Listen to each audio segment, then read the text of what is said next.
time for a new season of Simply Stated Ghost Stories Edition. This one will be centered around the change of season with September, October, and even some ghost stories continue to November. The stories will be fairly well placed out. And I'm planning to stay out of political issues altogether this year. I know it's an election season year, and we've already covered a lot politically in past seasons of the Thought Project, just so you know, and Simply Stated. For the Ghost Stories edition, this one's certainly at the beach, so it's a little more beachy and fun, but other editions will actually be about the sort of revisiting some stories, but maybe with more detail and sort of ghostly. So I don't think they're really ones you're going to want to share with your kids per se, unless you don't mind your children sort of ingesting content that might be a little more hard to bear. But this will be the Ghost Stories edition. It will be clearly marked that way on YouTube, and that's all I ever really say about it at this point. You've been given fair warning about the series, and with some fun sort of Halloween themes and pictures to go with it. Today I have my little black fiber optic rose that I got at the store. The top little white part lights up in the dark. So use some fun themes with this and some fun sort of colors. Just to give you some back history, back when I was living in Janesville, Wisconsin, there was a young man who I referenced in some other stories that had tried to pretend to pose as my boyfriend named him Miguel. And it turned out he was actually in a relationship with Will Hahn. It was a very strange one because they engaged in a lot of cult practices together and would spend time in the downstairs of the home on 907 Cambridge Drive playing with the HVAC system and electrocuting themselves, which was extremely strange and very culty. Why don't we talk today about the nature of cults and what that actually is? Because the FSB of Russia and the Chinese CCP have been running one in the US here for a long time. And what the nature of cults is, they have to have labor trafficking. They also involve sex trafficking. They also involve mind control, brainwashing, demanding people behave and dress in certain ways to go with it. There's also drug use, ritualistic use of drugs, organ trafficking, use of blood, and ritualistic sacrifice. You can't take one without the other. It really is a long list of characteristics that all come together. But this is why I detailed in previous episodes why it was so important to avoid people who send you weird radio signals and things like that. Because if you're really not interested in dating you, more likely they're members of a cult, you probably want to avoid them. Just so you know.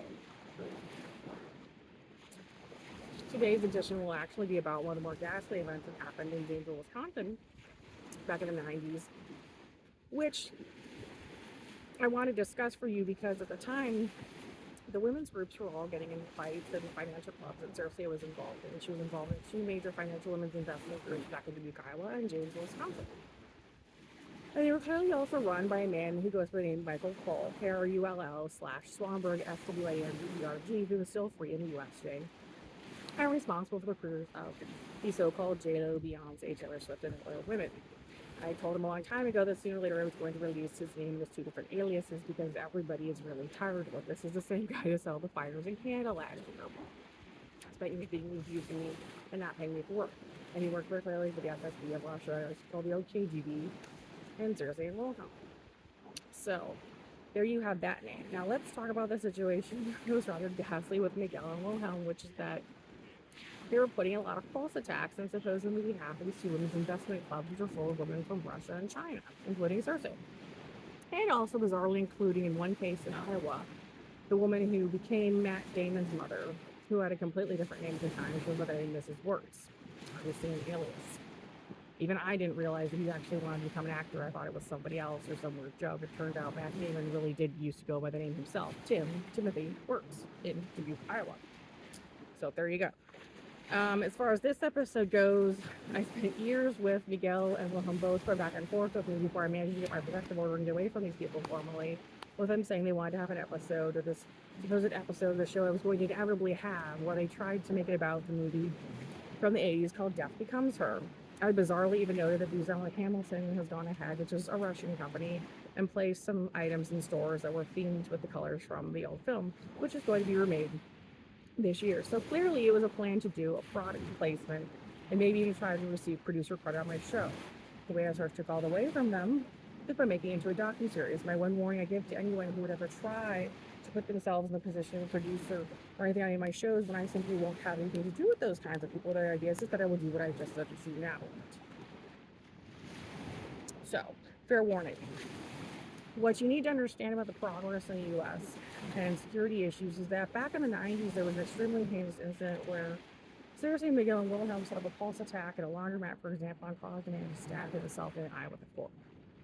He had done nothing wrong, except that the KGB at the time in Janesville simply wanted to intimidate him.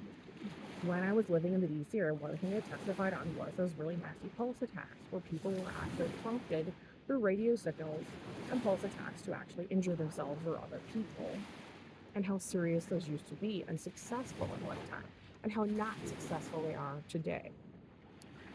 That is the only part of this story that might actually be fun and only makes it a simply spooky story instead of a heinous one. Nobody will ever be able to give that man back the use of his eye. And certainly nobody could ever have done anything about the pain and suffering of that man that seriously once glued the teeth together of in the church back in Lake Geneva for actually confronting her that I told you about last year.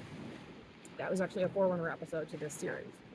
And there just isn't anything more spooky or ghoulish. It's not the fun side of Halloween. Like, I love Halloween and fall and the seasonal changes with the decorations, and I love, like sort of the gothic stuff. The movie Death Becomes Her was a completely misogynistic film about two wealthy women who had been given the gift of immortality by a witch, and then cursed to fight each other and ruin their immortality by ruining their bodies and then still remaining alive throughout it. And if there's anything you should get out of it, it's that the KGB, now called the FSB of Russia, specializes in anarchy and causing people to fight, and especially women, and to destroy themselves and each other. And so, if there's anything I can urge you today, it's to take care of yourself. And remember that there's nothing more ghoulish and weird than letting yourself be reduced to a hollerback girl. So just don't ever be one. And that's this episode of Simply Stated Ghost Stories. Have a good one.